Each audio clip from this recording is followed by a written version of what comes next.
Et là, je faisais une vente par minute. Et en fait, quand j'ai lancé le e-commerce, ça a tout de suite fonctionné. Ça m'a rendu millionnaire. À partir de plus de 10 000 euros par mois, ça va pas changer grand chose sur tes besoins. Genre, typiquement, tu peux manger au resto quand tu veux, tu peux avoir un bel appart. J'ai envie d'être le number one, tu vois. Bienvenue à tous dans ce nouveau podcast. Aujourd'hui, j'ai l'honneur d'accueillir Nico de Math. Nico, comment vas-tu aujourd'hui ? Ça va super bien et toi ? Impeccable, impeccable. Ça me fait extrêmement plaisir de te recevoir aujourd'hui dans ce podcast. Moi aussi, c'est cool. Hein. On va pouvoir échanger sur pas mal de sujets, sur ton parcours entrepreneurial de manière générale, sur aujourd'hui ton parcours aussi à Bangkok. Ça fait un petit moment que tu es à Bangkok aussi. Ça fait 5 ans ou 6 ans. 5 ans ou 6 ans, ouais, ça commence à faire un moment, c'est clair. Le OG de Bangkok maintenant. C'est ouais, putain. c'est vrai. C'est grave ça.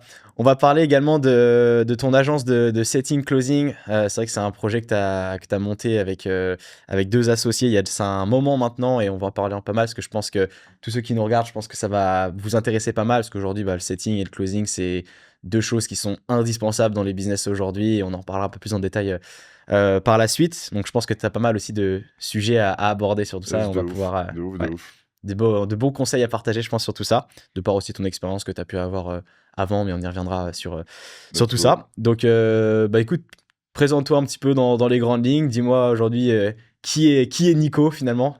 Dis-nous tout. Yes, moi je m'appelle Nicolas du coup, je viens d'avoir 30 ans.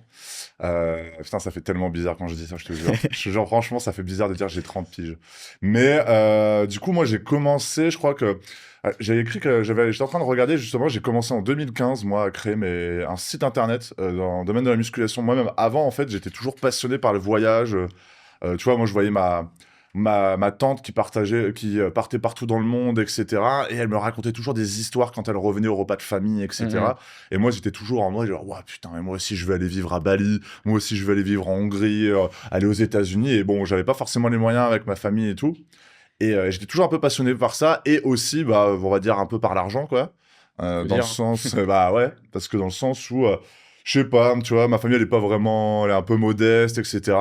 J'ai jamais trop eu tout ce que je voulais par rapport à mes amis, tu vois. Moi, ma mère m'a toujours mis dans des écoles un peu où il y avait pas mal de riches, tu vois, mais je m'en rendais pas compte au début, mais quand j'ai eu 15-16 ans, j'ai commencé à me rendre compte que j'étais pauvre, en fait, par rapport à mes potes. Et il y a toujours eu cette petite envie de voyage, gagner de l'argent, etc., pour faire un peu ce que je veux quand je veux. Et genre en 2015, moi, du coup, je savais pas trop quoi faire. Moi, il doit y en avoir beaucoup aussi comme ça, mais j'ai recommencé 3 fois une école après mon bac. Ok. Parce que je savais pas quoi faire, je sortais tout le temps, donc bon, forcément c'est un peu compliqué. Ouais, c'était compliqué avec les études, quoi. Ouais, quand je me souviens, j'étais allé à Bruxelles parce que je voulais déjà m'expatrier, tu vois, après mon bac. Et à Bruxelles, j'étais avec des potes dans un appartement, bon, forcément, tu fais que sortir, quoi. Et moi, j'ai commencé en mode... en fait, il y avait un de mes profs dans ma 2e école qui m'a dit un truc du style ouais, les places de parking, c'est rentable. Sur le moment, j'y pense pas trop. Et en fait, genre 2-3 mois plus tard, je repense à cette phrase et je me dis, putain, mais il faudrait que j'achète une place de parking. Je commence à chercher, j'avais un peu d'argent de côté, je travaillais en plus à côté, donc je mettais de l'argent. Et je me dis, putain, je pourrais aller acheter une place de parking et gagner de l'argent. Du coup, pour faire la version courte, j'achète une place de parking. J'ai eu 3 rendez-vous. Et genre, ma mère et mon frère qui me disent félicitations, t'es propriétaire. Je fais, attends, j'ai 21 ans, tout le monde me fait une tannée à propos d'être propriétaire. Et du coup, je me dis, putain, c'est si facile que ça. Et du coup, je me dis, bon, finalement, faut juste que je passe à l'action, quoi. Et je commence à m'intéresser un peu au site internet, parce qu'en 2015, c'était pas pareil que maintenant. Hein.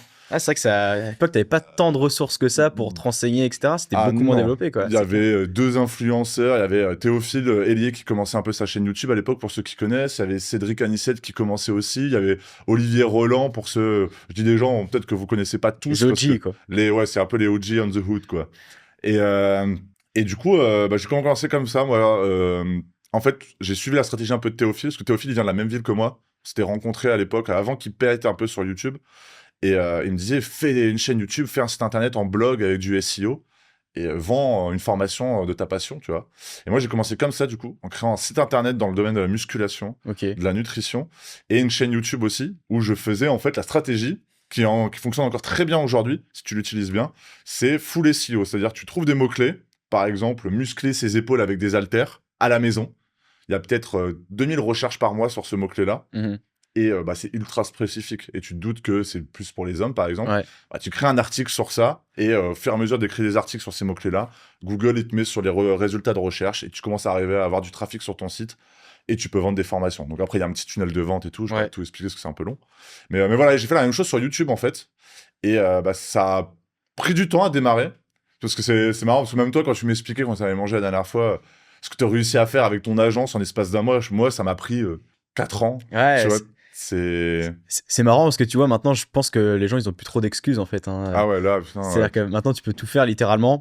C'est vrai que toi, quand t'as commencé il y a 9 ans maintenant, du coup, quand Ça fait 9 ans? Ah ouais, t'as 30 ans, t'as commencé à 21. Ça fait 9, c'est le genre de gars, ouais, t'as 30 ans, gros. Mais ouais, c'est vrai qu'à l'époque, t'avais pas tant de choses que ça, t'avais pas autant de ressources. Il n'y avait pas trop de publicité Facebook, par exemple. Ouais, ça se faisait pas. Par contre, je pense que ceux qui devaient exploiter la pub, ça devait y aller, quoi. Ah, c'était des boss, quoi. Quand tu comprenais le marketing, t'imagines quand tu... Enfin, je suppose qu'il y en a peut-être qui nous regardent un petit peu, mais quand tu comprends pas trop le marketing, il n'y avait pas les Reels. Il y avait quelques vidéos YouTube, je parlais pas anglais, donc j'avais pas sur le marché anglais. Bah, en fait, le marketing, tu sais pas trop, tu vois. Tu te dis, attends, moi, typiquement, j'ai fait l'erreur de parler à tout le monde. Donc, pour donner une anecdote, moi, mon objectif, c'était de trouver des mots-clés. Mais du coup, je trouvais des mots-clés sur muscler ses épaules. Mais en même temps, je trouvais des opportunités sur grossir des fesses, tu vois. Mots-clés, je crois que c'est un de mes articles qui a le plus réussi. Et en fait, bah, du coup, grossir des fesses, c'est pas un mec qui va mettre ça, c'est une femme. Et du coup, je commençais à avoir du trafic de femmes qui voulaient grossir leurs fesses, alors que, bah, tu vois, ma trogne, j'étais pas là pour aider les femmes à grossir des fesses, tu vois. Et typiquement, toutes ces erreurs-là, bah, en fait, je me suis retrouvé que 70% de l'audience qui venait sur mes sites, sur mes chaînes YouTube, sur des femmes pour les aider, mais marketingment parlant, j'étais pas fait pour. Ouais, c'était pas intéressant. Ok, ouais. Et du coup, voilà, chaîne YouTube. Bon, au bout d'un moment, ça a quand même fonctionné au bout de 3 ans. Et en 2018, je me suis barré. Je commençais à gagner 4-5 000 euros par mois avec The Business de formation. Donc, je vendais à petit prix. Du coup, on pourra en revenir sur le high ticket après, mais à 100 euros. Et voilà, j'ai commencé à voyager un peu partout en Asie, en Europe de l'Est et tout. Je suis tout de suite parti à Bali, moi. C'était mon rêve, tu vois, parce que t'as quand même le gros contraste entre... Moi, je viens de Lille. Ouais. T'arrives à Bali. Bali, c'est pas la même chose. Ouais, c'était dans un délire. J'ai une villa, piscine, j'étais en mode genre... C'est marrant parce que c'était un peu mon premier voyage aussi. Enfin, avant ça, j'étais parti un mois au Mexique dès que j'ai commencé à pas mal gagner d'argent, juste après mon bac, tu vois. Et je suis parti. Après, j'ai un pote à moi, il m'a dit, vas-y, Alexis, viens à Bali, tu vas kiffer. Je devais y aller pour un mois, j'y suis resté quasiment 1 an, tu vois. Donc, Bali, c'est quand même stylé. Hein. Sympa. C'est le mood un peu, genre les massages pas chers, la bouffe dehors. Mode surf, tout ça. Ouais, tu peux aller surfer vite fait et tout. Là, les salles de sport, ils étaient incroyables et tout. Le truc avec Bali, je pense que c'est hyper bien. Quand t'es à un certain niveau, typiquement quand tu fais 4-5 000 euros par mois, c'est top, tu vois. Franchement, tu peux vivre une vie de ouf. Mais quand tu veux aller chercher plus, je pense que ça devient un peu compliqué, typiquement. Je sais pas ton avis là-dessus. Moi, mon avis un peu sur Bali, j'y suis resté genre 4 à 6 mois environ, un truc dans le genre. C'est que déjà, c'est compliqué de travailler parce qu'il fait trop chaud. Et les maisons ouvertes, là, moi, je me souviens, j'avais une maison, les deux. La troisième, c'était quoi déjà la troisième? Ouais, après, j'étais dans un hôtel, mais... T'arrives, en fait, t'ouvres ta chambre, qui est sous clim, parce que à Bali, tu vis sous clim. Bah, en fait, tu restes ta journée dans le salon, ouvert sur l'extérieur. Même s'il y a un petit truc pour faire un peu de vent, ah putain, c'est impossible de travailler, quoi. Il fait trop chaud. Les coworking, il fait trop chaud. Ah, puis il y a trop de monde et tout. Enfin, maintenant, en tout cas, ça a bien changé, je pense, du moment où t'as été. Mais... Bah, il y avait quand même du monde, mais je m'en rendais pas compte, tu vois. Mais ouais, il faisait trop chaud, quoi. Et c'est pour ça que, justement, quand je suis arrivé en Thaïlande, j'ai fait, après 3-4 mois à Bali, j'ai fait la Thaïlande, Bangkok. Ah, tout de suite, là... T'as vu la différence, quoi. Bah, en fait, t'arrives dans un gros condo. Je me souviens, j'étais à Onut, dans un gros complexe un petit peu. Plein de cafés, clim à 18, tu vois. Moi, je kiffais, parce que j'aime bien la clim. Et ton appartement, vue incroyable, gros condo, c'est un truc de travail, gym dans le même endroit, piscine au soleil et tout. Et c'est pour ça que j'ai kiffé tout de suite Bangkok. Moi, c'était le côté comme ça, quoi. Qu'est-ce que tu dirais aux gens qui pensent qu'à Bangkok, les gens vivent dans des cages à poules il y en a. Il y en a pas mal, mais... Il y en a, ouais. Qu'est-ce que tu penses de la vie à Bangkok de manière générale franchement, c'est la meilleure vie du monde. Enfin, je pense que les gens, on se rend pas compte, parce que moi, j'avais la même a priori. En fait, moi, je suis venu à Bangkok parce qu'un de mes potes, en fait, m'avait proposé son appartement. Et c'était genre, il me propose, ouais, tu peux venir à Bangkok, c'est mon appartement, c'est comme ça. Je vois les photos, je suis, oh ouais, stylé. C'est 600 balles. Moi, à Bali, je payais déjà 1500 balles ma villa, quoi. Bali, hein. Ouais, surtout que j'étais en Airbnb, tu vois. Okay. Donc, tu payes encore un peu plus cher pour avoir un truc bien, tu vois. Et je vois ça, je suis, ouais, bon, vas-y, on y va, mais je suis pas trop chaud, quoi. Et quand j'y suis allé, c'était incroyable, quoi. Tu as tout à proximité. Et encore, à cette époque-là, j'y connaissais rien sur les services qu'on a, parce que maintenant, on vit dans des gros condos vénères, en plein centre, avec un mall gigantesque à côté. Tu peux tout acheter, voilà. T'as des services à plus savoir quoi en faire. Ouais. Tu cuisines pas, tu fais pas le ménage. Ah ouais. Et surtout, tu te fais livrer. Genre, moi, je descends, je livre ma bouffe, le gars en bas me réceptionne ma bouffe, et quand je descends pour aller le chercher, genre, j'ai appris après un call, ah, il sort de l'ascenseur, ah, coup de Nicolas, il me rapporte de ma bouche, j'étais en mode, c'est trop bien, quoi. Ouais, c'est vrai que t'as pas ça dans beaucoup de villes, quoi, c'est Ah clair. non, c'est. Ouais. Tu vois, et le seul truc, c'est à Dubaï, tu l'as, ils te déposent devant ta porte. Devant ta porte, Ça, ils le font pas trop ici, mais. Non, c'est vrai qu'ils montent pas, hein. C'est vrai qu'ici, ils montent pas. En même temps, c'est compliqué, tu vois, avec tous les trucs de sécurité, tu vois, t'as des cartes partout, Face ID Et c'est des partout. plus gros condos, peut-être, ouais, je sais pas. Ouais. Peut-être plus de confiance, plus de sécurité, peut-être, qu'ici. Il y a quand même d'avoir des histoires sombres des fois, quand même, quoi. Mais... Ouais, je pense. En fait, moi, le truc à Dubaï qui m'avait gonflé, c'est qu'ils sonnent quand ils déposent ta bouffe. Ah ouais? Ouais, en tout cas, moi, à chaque fois, il sonnait en fait quand il dépose ta bouffe. Alors en fait, c'est bien parce que tu sais que c'est là, mais quand t'es en plein call et que t'entends la sonnette de l'appart, tu vois, ça peut être Ah, relou, faut mettre quoi. ça dans les commentaires, genre, Ouais, no ouais. window. Au départ, moi, je savais pas, tu vois, du coup, ils arrêtaient pas de sonner. J'étais en mode, putain, sérieux, les gars. Genre, Mais par contre, c'est stylé de l'avoir devant la porte. Moi, je Ouais, me souviens, t'arrives. je finissais un call, j'ouvrais la porte, hop, j'ai ma bouche, je commence à manger, tu perds, tu prends 15 minutes pour manger, quoi. Ouais, c'est clair. Et puis au moins, tout est prêt, machin, c'est chaud, t'arrives, t'as pas besoin de perdre du temps. C'est bien machin. stylé, ça. C'est vrai que. Et là, du coup, encore, on pourrait faire une vidéo d'1 heure sur Bangkok, mais on se rend pas compte quand on n'y est pas, les services qu'il y a, genre le pressing. Le gars, il vient chercher genre, par exemple, des manteaux. Je sais pas, tu vois. Moi, je suis avec une meuf, donc elle veut faire elle veut laver mes manteaux quand on revient de voyage et tout, tu vois. Un truc que les mecs, on pense pas à faire. Ouais, c'est clair. Mais elle appelle le pressing, ils viennent le chercher, le manteau, ils vont le laver et ils te le redonnent dans ton lobby, donc dans le truc. Et la livraison et le pick-up, c'est gratuit. Et le laver un manteau, c'est 300 bahts. En France, mec, c'est 30 balles. Et 300 bahts, pour ceux qui savent pas, c'est quoi? C'est 7-8 euros ouais, en gros. Entre 7 et 9. Quoi, ouais, c'est ça. Donc ça coûte que dalle, quoi. En fait, que quand des tu trucs comme ça, quoi. Ouais, c'est incroyable. C'est clair. Et du coup, pour enchaîner, moi, après, j'en ai eu un peu marre, en fait, de faire des vidéos YouTube. Si vous regardez un peu sur YouTube et tout, moi, j'ai tourné genre 150 vidéos, tu vois. Et c'était que des vidéos où je tournais en one shot. Je faisais pas de montage. C'est-à-dire qu'il y avait un début, comme ça, on tape. J'enchaîne toute la vidéo. Je devais être en salle de sport et montrer les exercices en même temps de parler. Et du coup, quelqu'un qui me filme. Tu vois, et je tournais 10 vidéos en 2 heures, tu vois. On fait maison, quoi. Ah ouais, c'était fait. En soi, tu les regardes, ça passe, tu vois. C'est juste quelqu'un qui déballe tout pendant. En fait, je réponds à la question du mot-clé, quoi. Comment muscler ses épaules à la maison avec des haltères. Bon, la maison, j'avais pas forcément une salle de sport, mais. Et moi, j'en ai eu un peu marre, vraiment, de faire du contenu. Ça m'a un peu dégoûté, tu vois, en fait. Ok. Et du coup, je me suis mis au e-commerce en 2020. J'ai eu la chance parce que j'avais déjà mon expérience un peu avec le business en ligne, avec mes ventes de formation et tout. Et en fait, le e-commerce, j'ai commencé en avril 2020. Bon, j'ai eu un peu de chance, entre guillemets, enfin pas de la chance, parce que j'avais quand même trimé 5 ans avant. Ouais, c'est clair. Mais l'opportunité qu'il y a eu le Covid juste avant que je commence le e-commerce. Et en fait, quand j'ai lancé le e-commerce, ça a tout de suite fonctionné. J'ai tout de suite mis une claque à mon infoproduit en termes de revenus que ça me générait. Et en fait, je me souviens, le premier mois, en 10 jours, j'ai fait 6 000 € net dans ma poche. Et après, en fait, je vendais des articles dans le sport, etc. Je me souviens, quand Macron, il a dit en octobre, je pense, il a dit ouais, salle de sport fermée, confinement, vous retournez à la maison à 5h de l'après-midi. Couvre-feu, ouais, ils appellent ça comme ça. Couvre-feu, voilà. Ça fait vraiment le truc à la hitlérien. Ça marche, c'est genre, ça fait très dictature. Ouais, de ouf. Et moi, j'ai commencé, c'était pendant le Q4 avant, parce qu'en plus, c'était en octobre. Et là, je faisais une vente par minute. Je me souviendrai toujours, genre, je vais me coucher, j'étais en Estonie à ce moment-là. Ok. Et je me dis, je fais une vente par minute, le lendemain, je me réveille, genre, je fais 18 000 € dans la nuit. Dans la nuit, comme ça, je fais waouh. Et c'était comme ça pendant 3 mois, quoi. Donc, du coup, ça avait bien fonctionné, sauf que, au bout d'un moment, confinement qui se finit, je fais pas mal d'erreurs aussi, tu vois. Ouais. Parce que quand ça va trop vite, t'as l'impression que tout est facile, sauf que, en fait, quand t'as pas des process en place, quand t'as pas des équipes, etc., quand tu sais pas forcément déléguer, t'organiser sur tout ça et tout, ça prend quand même du temps. Et surtout, tu fais plus d'erreurs, t'as plus de chances de faire des erreurs quand tu vas. Et les erreurs, elles n'ont pas le même impact, en fait. Ouais. Donc, soit t'es un peu greedy sur l'argent, tu dis, bon, vas-y, je scale, nique sa mère. Ou soit, tu donnes scale un peu et tu commences à structurer un peu. Et dans ces situations-là, quand t'as une opportunité comme ça pendant 4 mois où tout le monde est enfermé, tout le monde veut tes produits, faut choisir son camp, tu vois. Bon, on choisit le camp de faire du cash. Et au final, ça s'est bien passé, tu vois. Mais il y a eu des erreurs et tout. Et voilà, juste eu la fin du confinement où ça s'est un peu moins bien passé parce que ça marchait plus, quoi, en fait, concrètement. Et après, j'avais mis en place une autre stratégie sur le e-commerce qui est un peu moins connue, que les gens font un peu moins, qu'on parle beaucoup moins parce que c'est, je sais pas pourquoi, c'est moins sexy, je pense. Mais c'est plus avec du Google Shopping, c'est-à-dire avec en fait, on met des mots, quand tu tapes des mots-clés sur Google et qu'on te propose des produits sur la page. Ouais, sur Google Shopping. Voilà. En fait, le but, moi, c'était de trouver le maximum de produits avec des mots, assez longs. Genre, où quand le mec il met un mot-clé, on sait que c'est ce produit-là. Et le but, c'est de rajouter le plus de produits sur son site. Ok. Et moi, c'est là où j'ai commencé vraiment à scaler parce que j'avais déjà bien scalé avec le confinement, mais là, je faisais 60 fiches produits par jour. J'avais recruté toute une équipe.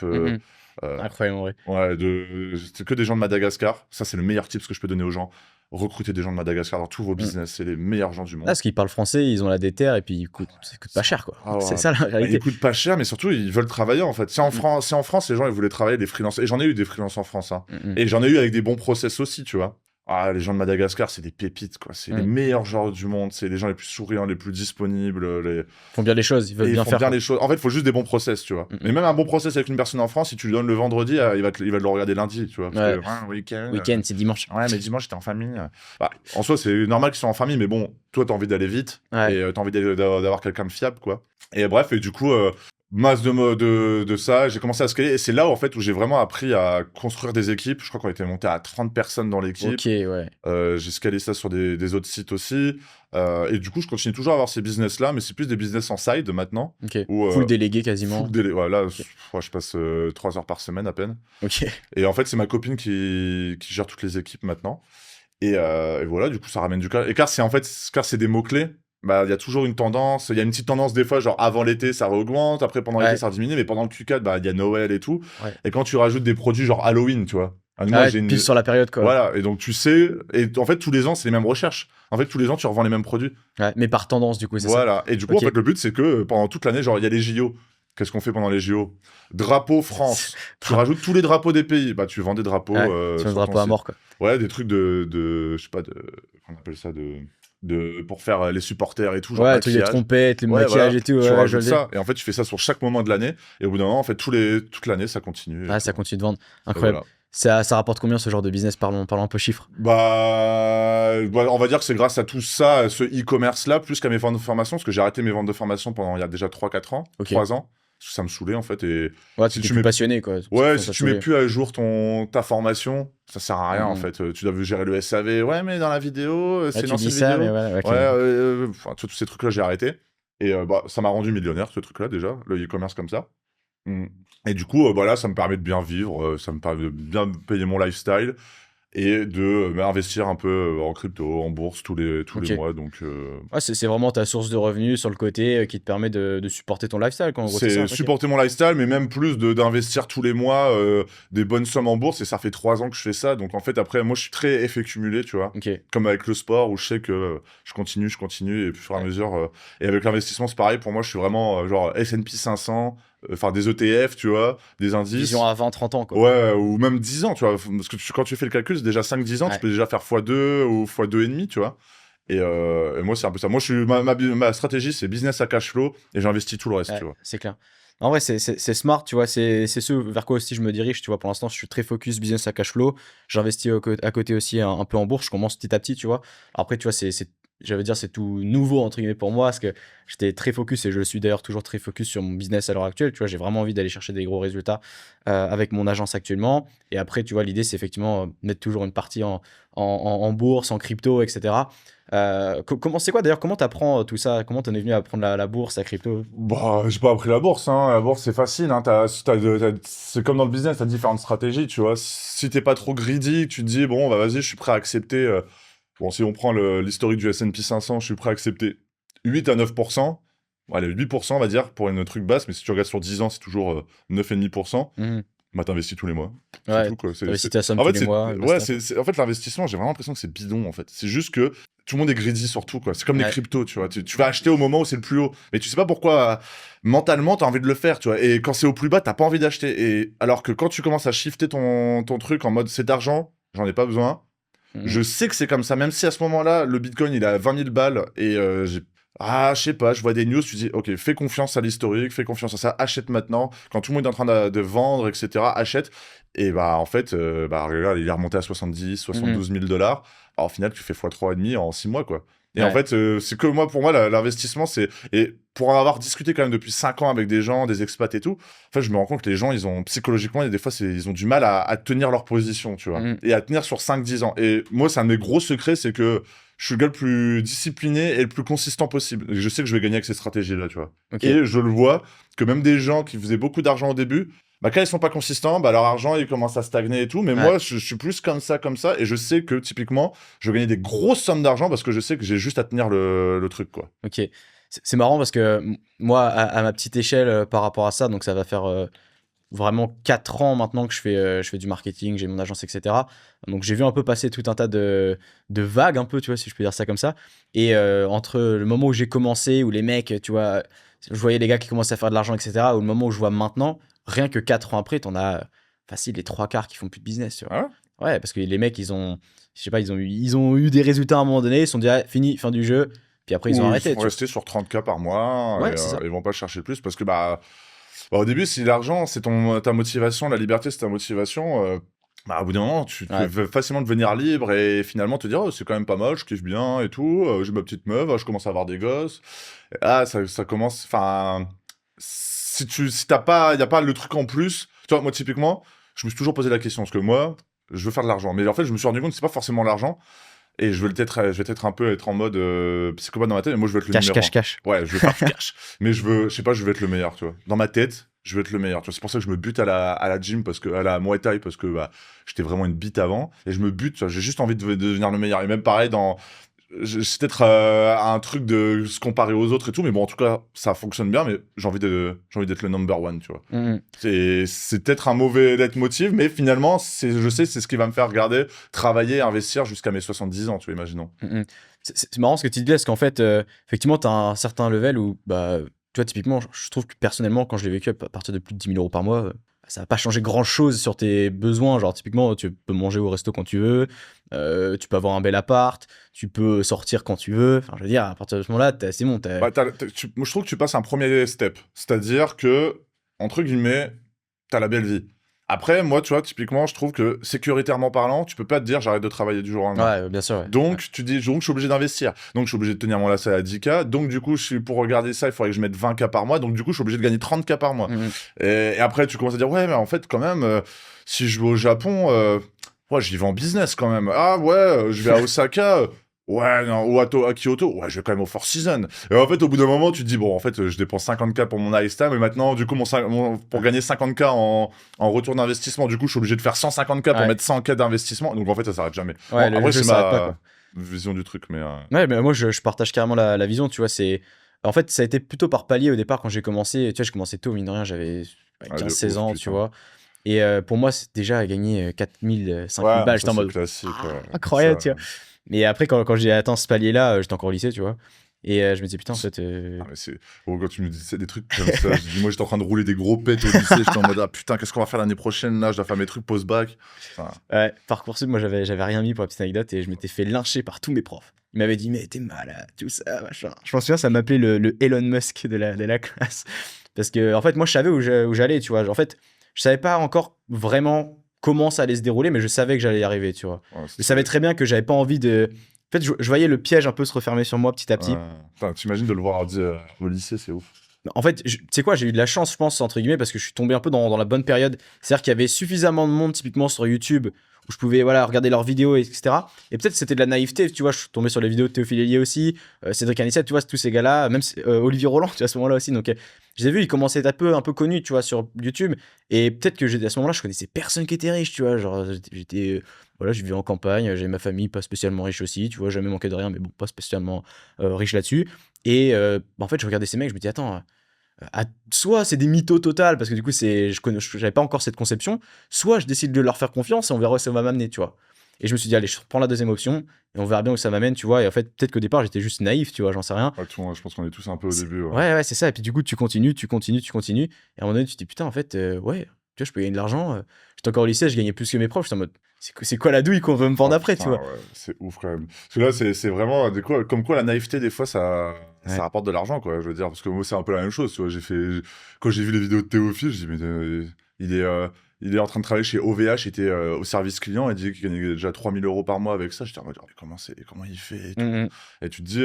ça paraissait énorme à l'époque. Hein. Ah ouais, moi je me souviens. Tu sais que j'ai encore un screenshot de lui, je lui avais déjà envoyé il y a pas si longtemps, où il est écrit, on s'était allé boire une bière ou un café, et j'ai dit, ouais, faut que je te rembourse pour le café, parce que bon, ça fait chier qu'un gars il paye. Et je me souviens, j'ai encore un screenshot de lui qui me répond, oh, tu sais, je gagne 3 000 € par mois, alors tu sais, un café. Et tu sais, c'était au film, tu vois, alors que maintenant, il pèse 10 M ou même plus, tu vois, donc c'est marrant, tu vois. Ouais. Mais ouais, du coup, le e-commerce, ça a toujours un peu ça fonctionne toujours. Mais l'année dernière, en fait, en juillet, j'ai un peu l'occasion. Je parlais avec des potes, avec un pote notamment qui savait pas trop quoi faire, etc. Donc c'était Brian.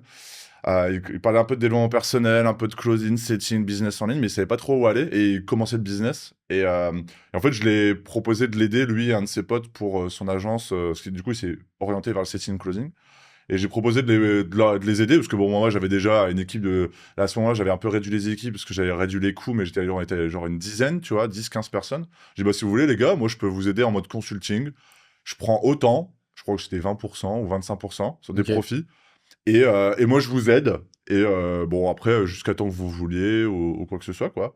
Et en fait, je les ai aidés. Ça a bien fonctionné au début. On a commencé à faire du cash. On a commencé à faire 20 à 30 000 € rien qu'avec de l'organique, en faisant des reels. Donc, vous voyez, tu vois un peu les reels que fait Brian et tout. Ouais, je vois, un peu humoristique, etc. Voilà, donc on s'est vraiment dit, vas-y, faut qu'on fasse quelque chose de différent. Parce que ça, je crois que les gens, ils oublient rapidement que faut pas, comme dirait Tugan, faut pas se dire, quand on regarde ton reel, ta page Instagram, ton truc, oh putain, encore un, tu vois. Ouais. Et du coup, c'est pour ça qu'on allait tout de suite vers un truc humoristique et tout. Et ça a bien fonctionné. Après, Brian et Justin, du coup, avaient vraiment la dalle. Donc, let's go. Mettez les efforts derrière aussi. Ouais, donc moi, c'était parfait. Moi, je prenais des pourcentages, je faisais 1 ou 2 calls par semaine, et je donnais un peu de mon savoir, si je puis dire, tu vois. L'expérience que tu avais acquise. Ouais, mon expérience. Non, faites plus ça. Non, mais vous orientez pas sur ça. Non, mais faut que vous fassiez plus travailler le truc là. Non, mais le monteur, tu prends une personne de Madagascar, il coûte pas cher et tout. Et du coup, en fait, j'ai commencé comme ça. Et en fait, au bout d'un moment, j'ai bien kiffé, tu vois. On commençait à bien s'entendre, la dynamique commençait à être bien, il y avait des bons résultats, ils travaillaient aussi bien, tu vois. Parce que quand tu commences à t'associer avec des gens, c'est ça le problème, tu vois. C'est que les gars, tu sais pas trop s'ils sont sérieux, si après gagner 5 000 € ils vont se la toucher ou quoi, mais là, ils avaient trop la dalle, tu vois. Et du coup, j'ai commencé à dire, moi, je suis chaud de me mettre à 100%, mais on divise les parts égalitaires, quoi. 33, 33, 33. Et du coup, ça fait maintenant, si je prends, c'était en juillet, août, ça fait à peu près 10 mois qu'on travaille à fond sur le Freedom Lab.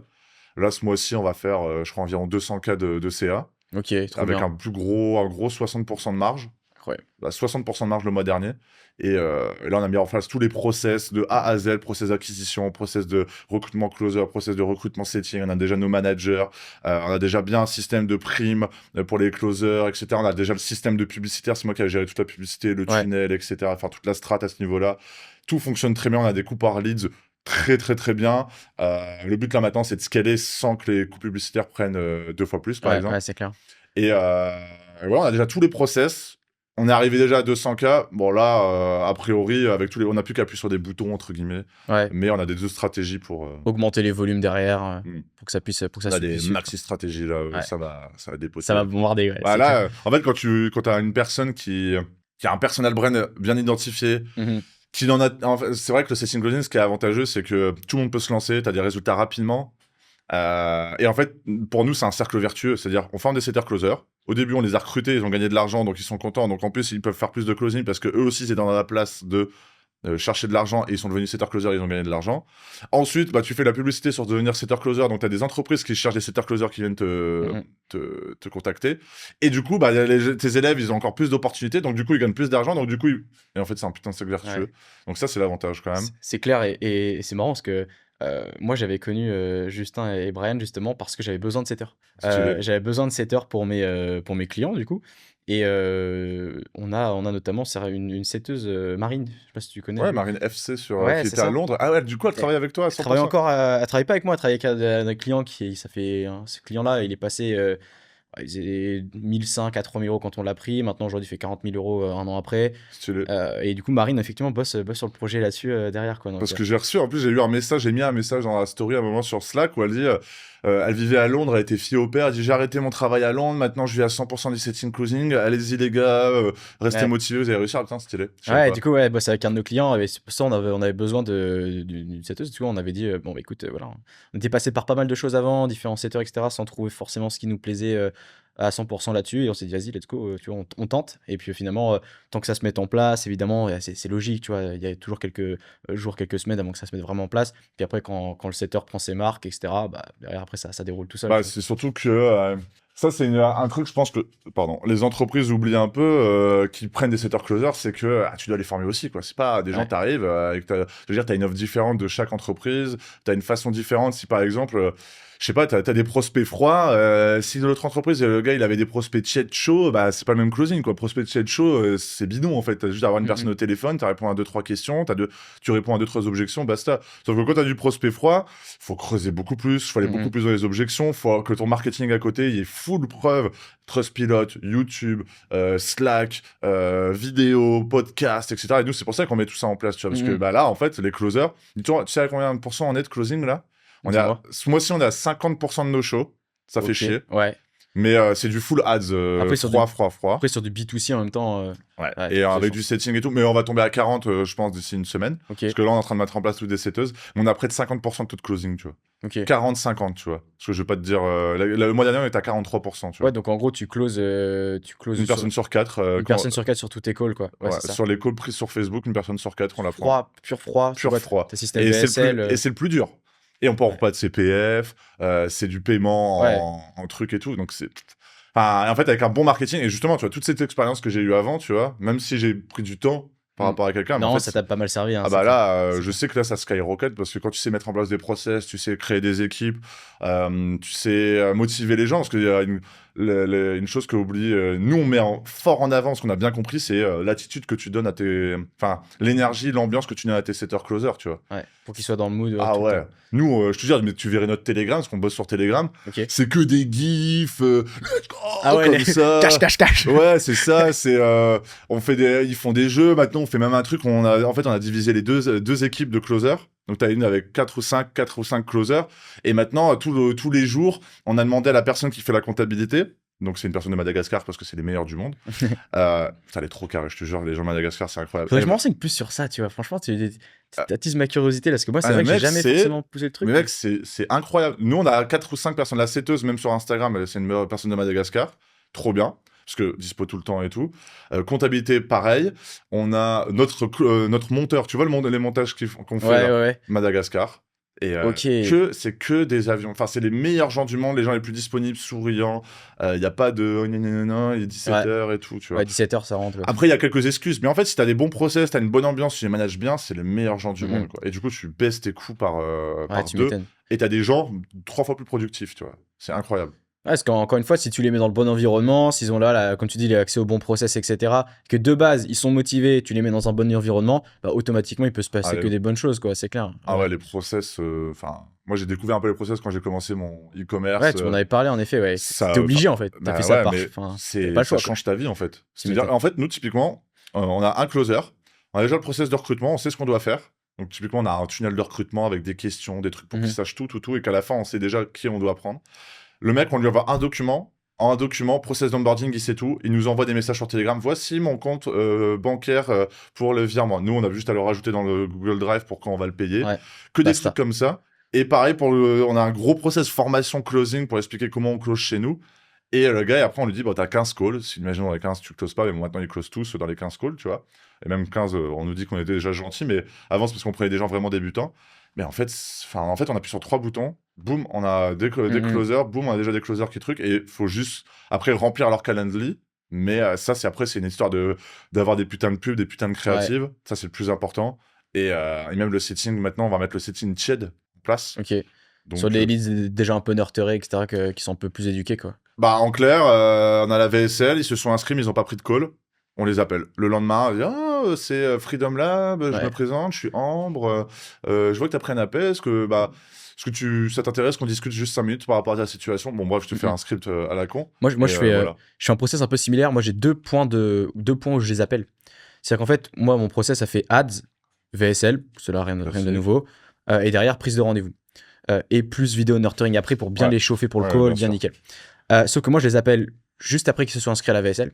S'ils n'ont pas pris leur rendez-vous, typiquement, ils ont des automatisations. S'ils prennent leur rendez-vous, ils ne sont pas rappelés direct. Sinon, ils sont rappelés directement. Mais il faut les rappeler hyper vite, tu vois. 10-15 minutes, boum, il faut que ça rappelle direct. C'est là où c'est abusé le nombre de calls que tu récupères comme ça. Et juste après qu'ils ont pris leur rendez-vous, entre le moment où, genre typiquement 24 heures avant qu'ils arrivent en rendez-vous, petit appel, ouais, machin, tu fais quoi? Et on cherche à savoir leur offre actuelle. Bon, moi, je travaille sur du B2B, donc c'est un peu différent. Mais on cherche à savoir leur offre, leurs objectifs et leurs problématiques. Et si tu as ces 3 variables-là, en fait, ça facilite à mort le closing. Et moi, je le vois, tu vois, je close beaucoup plus facilement quand je connais ces 3 variables-là et que mon setter m'a fait un peu mon petit récap sur la fiche prospect. Tu vois, j'ai tout, boum, boum, boum, je sais ce qu'il fait. Et quand je sais déjà un peu comment l'orienter, je sais très bien sur quel type d'offre il va pouvoir partir. Si, voilà, est-ce que les finances, ça a été un problème ou non. Si peut-être qu'il manque un peu de trust, tu vois, enfin, c'est abusé. Et rien qu'à ma petite échelle à l'heure actuelle, tu vois, je vois entre les mecs qui passent juste par le funnel, qui arrivent en call, etc., ils n'ont pas forcément été les mieux setés au monde ou quoi, et entre les mecs qui ont été extrêmement bien setés, et ils ont vu tout le funnel, ils ont été voir la chaîne YouTube, qui est encore petite, mais tu vois, c'est un truc de fou. Ils sont déjà closés. Ils sont arrivés, ils disent, ouais, Alexis, je suis convaincu de ta méthode, du coup, c'est combien? Mais toi, c'est parce que tu fais, c'est du B2B, tu vois, c'est ça. En Ouais. plus, les gars, tu leur vends après ce que tu viens de faire, et ils se disent, putain, mais c'était exceptionnel ce qui vient de se passer. Il m'a appelé, il m'a posé des bonnes questions, c'était des gens sérieux, etc. Donc, c'est. Souvent, ils n'ont pas de doute sur le process parce que tu vois, ils arrivent en appel avec moi. Ils ont déjà vu le process. Ils savent, moi, je leur dis, écoutez, les gars, c'est exactement ce que je mets en place pour mes clients, c'est ce que je mets en place pour moi-même. Et ils sont en mode, ah ouais. Ou alors, une fois, ça m'est arrivé, je m'en souviens, un appel de closing que j'arrive, le mec, il était un peu méfiant, tout ça, des fois, ça arrive, tu vois. Et il me dit, ouais, Alexis, comment je pourrais savoir que ta méthode, elle marche? Et je lui ai dit, si ça marcherait pas, tu serais pas là avec moi. Et là, il était en mode, et tu vois, c'est là en fait où c'est franchement un des meilleurs arguments marketing que je peux avoir, tu vois, parce que mine de rien, si derrière ils savent que le process marche parce qu'ils sont en appel avec moi, déjà je les ai déjà convaincus en soi sur la méthode. Après, il y a évidemment voilà, la partie pricing, la partie déroulement de l'accompagnement, etc., tout ce qui en vient derrière, bien sûr. Mais de manière générale, en fait, ils sont plutôt convaincus en fait avant d'arriver, quoi. Quand tu viens d'avoir deux ou trois appels, un message sur WhatsApp, etc. Parce que nous, par exemple, ce que je te disais juste avant la vidéo, c'est que moi, par exemple, les appels avant, ça n'a pas bien fonctionné, quoi. Ok, ouais. Parce que les gens, ils se sentaient, ah oui, mais non, mais l'appel c'est demain, là. Et du coup, ils pensaient que c'était cet appel-là et tout. Enfin, tu vois, les gens, c'est pas la même chose, tu vois. Nous, on est quand même sur des. Mais ouais, pour du B2C, c'est incroyable de faire ça. Et en plus, finalement, ça coûte pas si cher, en fait. Si la personne, elle appelle 5 personnes de 10 minutes, on va dire, de l'appel, finalement, si tu la payes avec $15 de l'heure, ton setting, il coûte que dalle, quoi. Surtout quand on a les tickets, il est bien cher derrière. En fait, ça te revient à que dalle, tu vois. Moi, le setting, si je prends sur la globalité de mon business, ça me revient à 5% des frais totaux de l'offre, tu vois. Alors que ça peut-être, j'en sais rien, faudrait que je calcule d'ailleurs, mais ça m'aide à minima à 20-30% de closing supplémentaire, tu vois. Facile. Surtout qu'ils peuvent parce qu'il y a déjà une relation, tu vois. Et en plus, ils peuvent disqualifier les appels si le gars, il est vraiment pas chaud, quoi. Si le mec, on voit déjà de base, tu vois, on sait pas trop ce qu'il fait là, etc., on dit, écoute, voilà, non, tu peux pas prendre un appel avec nous, ça libère un créneau dans l'agenda, et puis voilà, tu vois, il y a d'autres mecs qui reprennent des calls juste après, tu vois. Donc, ça, c'est bien, parce qu'en plus de ça, tu fais déjà de la pub, parce qu'il y en a beaucoup qui veulent pas faire de pub, beaucoup au début. Et même nous, là, avec Freedom Lab, genre, on aurait dû faire de la pub avant, tu vois. Moi, je trouve que c'est un des plus gros leviers que tu peux faire. En fait, l'organique, et j'en parle souvent, j'en avais déjà parlé d'ailleurs dans un podcast avec un pote à moi qui est très très chaud dans la outbound, etc. Et on parlait un peu des avantages et inconvénients de outbound et inbound versus ads, tu vois. Et mine de rien, l'ads, en fait, c'est le truc que tu es le plus prédictible au monde. Tu mets tant d'argent dans la machine, si tu connais tes KPI de base, tu sais très bien que tu vas en sortir tant, tu vois. Non, mais surtout, si tu te focalises sur l'organique, en France en plus, on n'est pas du tout worldwide comme aux States et tout.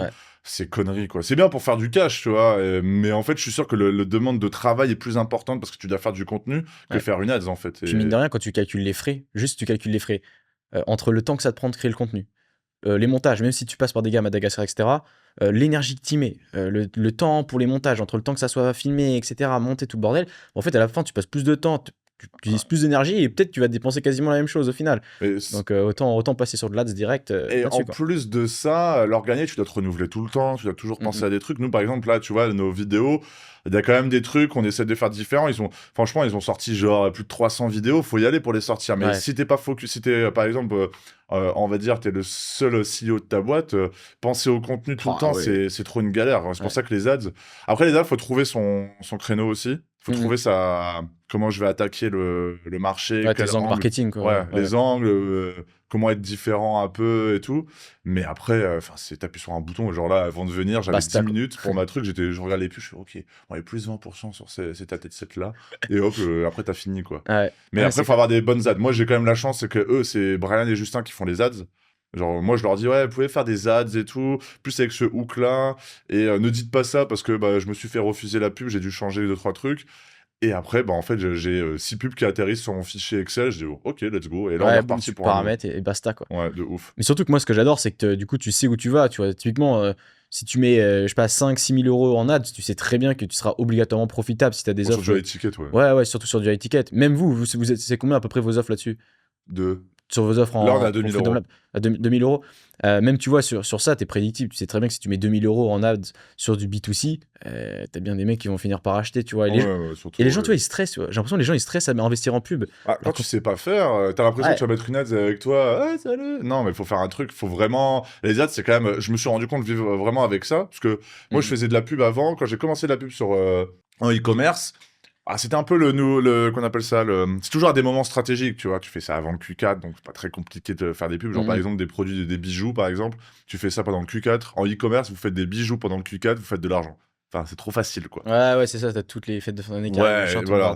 Là, moi, j'ai fait de la pub à un moment quand j'ai fait du Facebook Ads à fond, c'était pendant le Covid. Grosse douleur pour toute la France entière. J'ai le produit qui résout, donc ça va vite. Mais là, par exemple, je devais...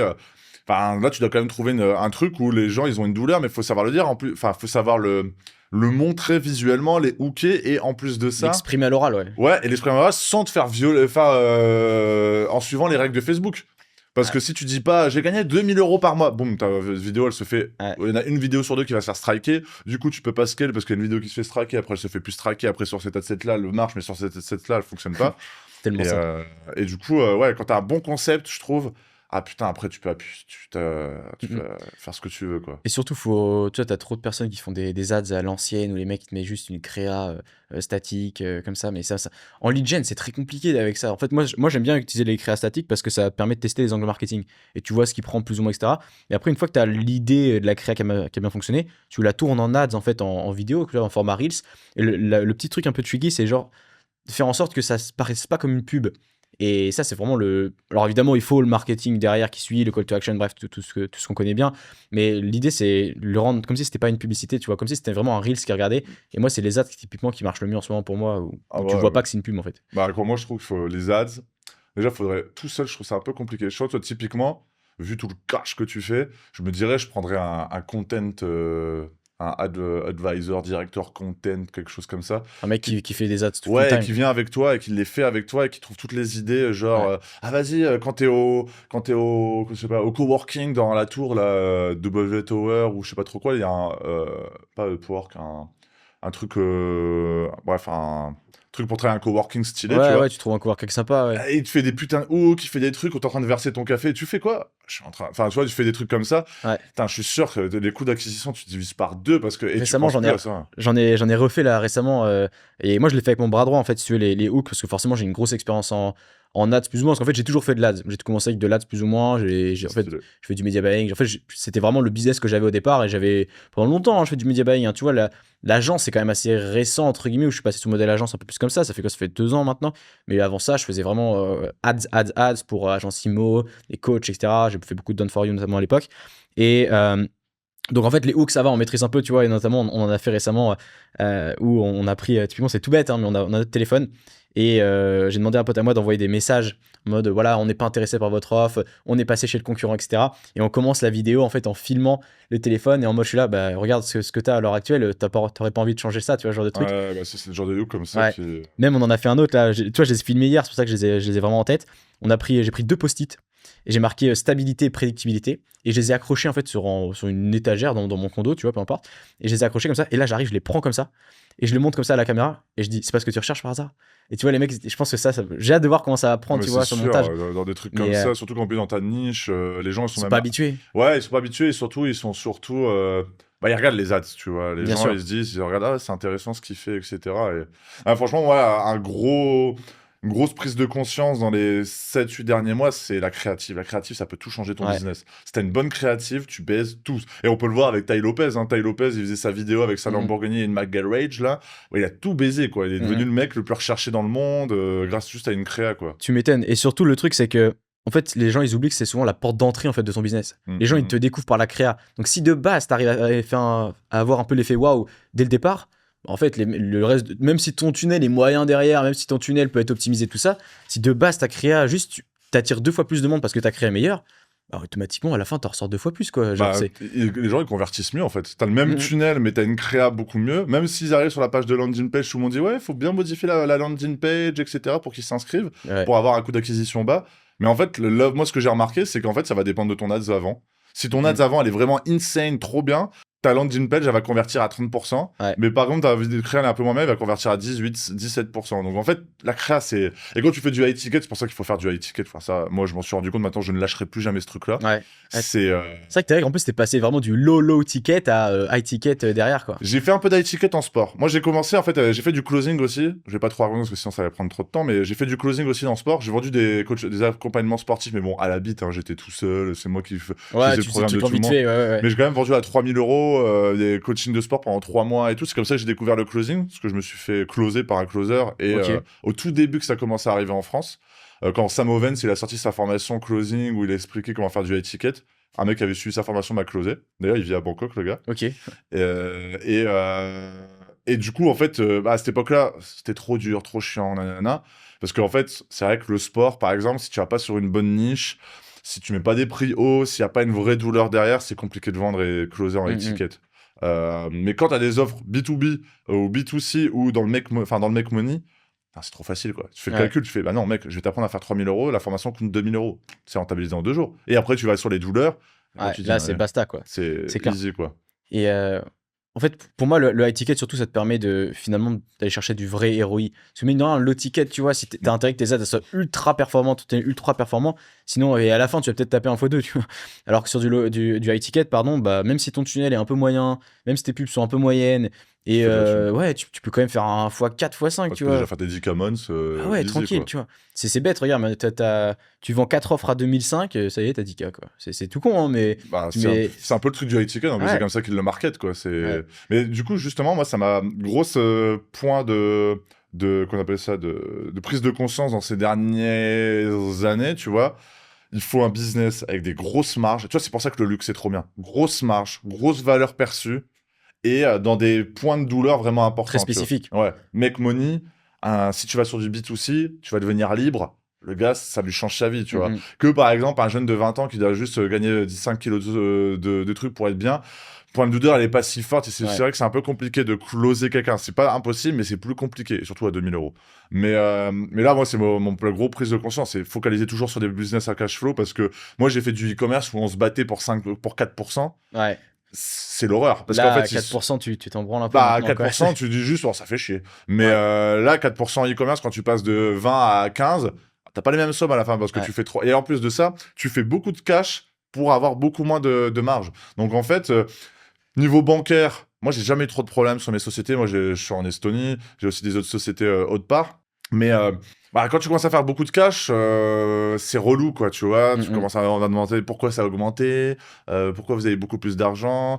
Et en fait, tu fais du cash pour avoir ça, tu vois. Donc, en fait, autant faire beaucoup de cash et avoir ça à la fin, mais faire moins de cash, mais avoir plus de profit, tu vois. Et ça, c'était une grosse prise de conscience. C'est que maintenant, je vais plus sur les business avec des 10% de marge, quoi. Je préfère faire des 50-60% de marge, faire moins de CA, mais faire plus de marge. C'est 1000 fois plus intéressant. Et même point de vue, qu'on appelle ça mindset, point de vue, qu'on appelle ça, comment on pourrait dire ça, tranquillité d'esprit, parce que ça, je pense qu'il y a beaucoup de gens qui oublient un petit peu que si t'es toujours en train de stresser sur ton business pour te battre pour 3%, des fois, tu pètes un câble. Et tu prendras des mauvaises décisions, c'est sûr. Tu prends des mauvaises décisions, alors que là, en fait, dans les modèles à étiquette, le gros avantage, finalement, c'est que même si tu prends une mauvaise décision, alors oui, ça fait chier, bien sûr, mais au final, ça va. Tu vois, tu peux t'en ressortir très facilement. C'est bête, mais tu vois, genre, admettons, tu perds, tu perds 10 000 balles, tu dis, bon, fait chier, mais les 10 000 €, si tu as une offre à 2K, typiquement dans ton cas, t'en revends 5 et basta, c'est fini, quoi.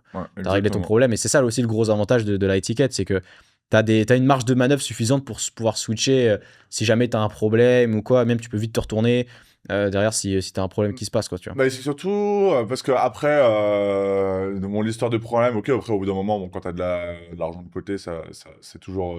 Après, tu y penses un peu moins, mais Tu les règles, ouais. tu t'es surtout sur des meilleurs clients. Genre, moi, ce que tu fais là, ton business d'agence, alors, high ticket comme ça, un jour ou l'autre, je le ferai, tu vois, parce que c'est trop smart, tu vois. Investi, Nico. 5K, des 5K, tu peux même monter jusqu'à 10K parce que bah, toi, ta valeur, elle est. Enfin, je veux dire, tu dis que tu vas monter un mec à 40K, même s'il faisait 15K, bah, tu lui as vendu un truc à 10K. Il a payé en 3 fois, imaginons. Bah, en fait, c'est Worksheet 2 pour lui. Il a appris des compétences de ouf, genre comment processiser, comment déléguer, comment recruter bien, comment mettre un vrai système de vente derrière, comment chauffer ses prospects, comment faire. Nous, c'est ce qu'on va faire. À un moment là, on va faire Scanning Lab. Tu vois, il y a Freedom Lab, il va y avoir Scanning Lab, c'est sûr. C'est comment on a monté une agence de 0 à 500K là. Oh, mais les gars, tu les closes à 20K, tu vois. Ouais, tu m'étonnes. Et le gros avantage aussi derrière, c'est que finalement, bah, t'as des compétences déjà t'as déjà des compétences là-dessus sur les process, etc. Donc, tu connais comment y aller. Là, mec, j'ai tout processisé dans ma vie, gros. Je pensais à ça la dernière fois, je dis, j'ai plus rien à faire. J'ai une femme de ménage qui fait tout chez moi. On lui a fait un process à ma femme de ménage, c'est ma meuf qui l'a fait. Elle a fait un fascicule, comme ça, où elle a fait tout sur Canva, elle a pris genre 7 heures à le faire, où elle a expliqué, du coup, le lundi, tu laves les portes avec ce chiffon-là et avec de l'eau, mais genre tout processisé comme ça, quand elle arrive, elle oublie rien, tu vois. Et elle regarde, elle a son plan d'action, quoi. Ouais, elle a son plan d'action pendant 4 heures, elle ouvre le placard, elle sait qu'est-ce qu'elle doit faire à manger, elle sait qu'elle doit... Et en fait, elle oublie jamais rien, genre tu fais une lessive par jour, le lundi, il est écrit, le lundi, tu fais les draps, tous ces trucs-là, et en fait, j'arrive tu fais ce plat-là, dans mes plats, moi j'aime bien, genre, quand j'arrive le midi, genre après la boxe, tu vois, genre, j'ai mon plat à manger, fermé dans un truc hermétique pour garder un peu de chaleur, parce que des fois, je vais pas manger tout de suite après qu'elle arrive. J'ai mon bol et ça, c'est écrit dans le process, mon bol de tomates cerises, le sel, j'ai un verre avec un soda water que j'ai juste allé chercher, et on l'a mis dans le process tous les jours, qu'il y a au minimum 5 soda water dans le frigo. Et en fait... Il a poussé au max, quoi. Mais mec, et ça, gros... Ça change la vie, en vrai. Et des fois, tu sais que, genre, avant-hier, non, samedi, je me sentais pas très bien, tu vois. J'étais un peu de température, j'avais la chiasse. Et on était 15h, 14h, j'ai dit, qu'est-ce que je peux faire? J'ai rien à faire. Ma maison, là, elle est clean tout le temps. J'ai déjà ma bouffe, déjà les 5 jus, trucs, les soda water, mon linge est repassé, rangé. J'avais pas trop envie de travailler, mais même dans mon travail, bah, au bout d'un moment, j'ai tellement tout processisé que. Ouais, qu'il faut le temps, quoi. Bah, que j'ai du temps, mais après, tu peux toujours aller chercher plus. Mais des fois, il y a des trucs, bon, c'est pas le. Tu vois, des fois, il faut profiter d'avoir une semaine de battement où t'as pas trop grand chose pour quand on met en place un nouveau truc comme le setting chat, je te disais, où on rappelait les gens. Bah là, je vais devoir le mettre en place, donc ça va me reprendre peut-être 10 jours, tu vois. Et je me dis, mais putain, tout est processé. J'ai mon coach toujours à la même heure tous les jours. Après, je vais à la muscu. Après, je rentre chez moi. J'ai déjà mon plat de prêt. Après, je sais que je dois prendre une douche. À 14h, je suis open. J'ai mes calls à 17h. Avant, j'ai juste à suivre les process sur Asana de ce que je dois faire. En fait, j'arrive à 18h. Enfin, j'ai déjà fait 14 milliards de fois plus que la majorité des gens grâce à tous ces process-là. Et quand tu mets en place ça dans ton business, mais... Et c'est bien parce que aussi ça t'apporte mine de rien une tranquillité d'esprit qui est assez folle. C'est-à-dire que tu te lèves le matin, tu dis bon ok, t'as pas besoin de penser à ce que tu vas faire, ce que tu vas mettre en place. Ouais, c'est fait, quoi. Bah mon lit, je reviens de la gym, mon lit est fait. On a même expliqué comment on devait faire le lit, tu vois, pour que ça soit bien parfait. Tu vois. Le lit au carré tous les jours. Bah non mais mec, parce que moi je suis lourd, tu vois. On a mis j'aime bien quand c'est vraiment mou avec les surmatelas.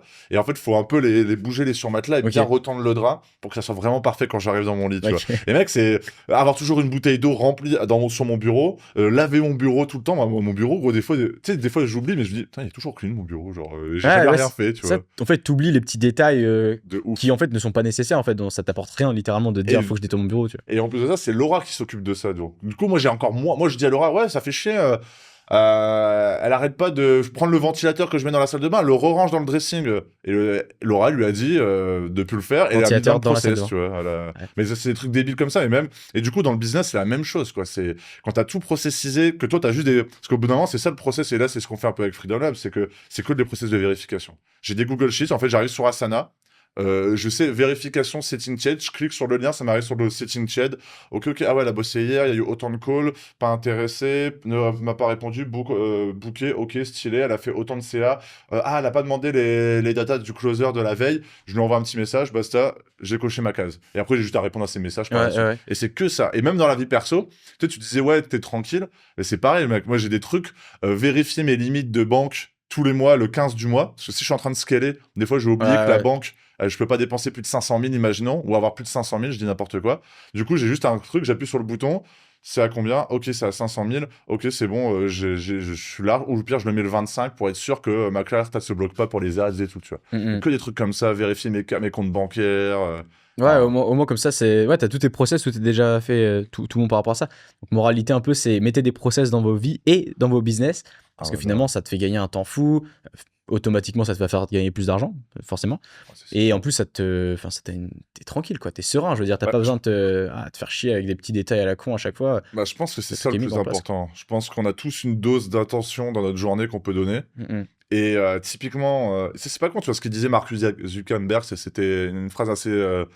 c'était un truc assez célèbre où il disait moi j'ai toujours le même t-shirt, le même pantalon, comme ça j'ai pas besoin de réfléchir à comment je m'habille. Bon, moi c'est pas une grosse décision à prendre, tu vois. Mais pour lui apparemment c'était quelque chose de gênant. Mais en fait c'est parce qu'il sait qu'il a une dose de décision à prendre dans la journée et il doit réduire le maximum de décisions. C'est un peu la même chose, les process en fait, tu te libères l'esprit sur toutes les tâches que tu fais comme un robot que tu es obligé de faire, parce que c'est un peu ton rôle, mais après tu vas avoir des managers, et après tu dois avoir les process pour vérifier ce que fait le manager. C'est pas le manager, c'est clair. Mais après tu as vraiment ton esprit libre sur comment on scale, comment on va chercher plus, etc. quoi. C'est vraiment la tranquillité d'esprit, le fait de pouvoir se focaliser sur la croissance, parce qu'il faut faire des thunes, quoi. Ouais, c'est clair. Écoute, en tout cas, Nico, merci pour cette discussion incroyable. Je pense qu'on a lâché pas mal de petits trucs là-dessus. J'aimerais qu'on finisse avec un petit mot de la fin sur comment tu vois typiquement, étant donné que c'est ton business, comment tu vois le setting closing dans les prochaines années, prochains mois. Quel est un peu le mot de la fin par rapport à ça? Le setting closing dans sa globalité ou... Ouais, dans sa globalité sur le marché français. Alors, sur le marché français, dans tous les cas, en fait, les humains, on pourra jamais les remplacer. Même si l'IA et tout. Bon, peut-être le setting, on pourra un minimum le remplacer au début. Par la suite, minimum sur du trafic froid pour préqualifier. Il y a déjà des gens qui le font. Mais un closer, on aura toujours besoin de lui.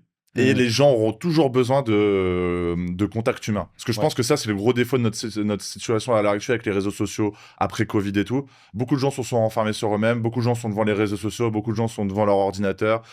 Et en fait, parlent plus aux gens. Ils parlent plus aux gens. Je voyais un truc, les gens ne vont plus en... Il y a beaucoup de nightclubs un peu en France qui ferment leurs portes parce que les gens ne sortent plus la nuit, trop de gens, etc. Parce que les gens veulent plus...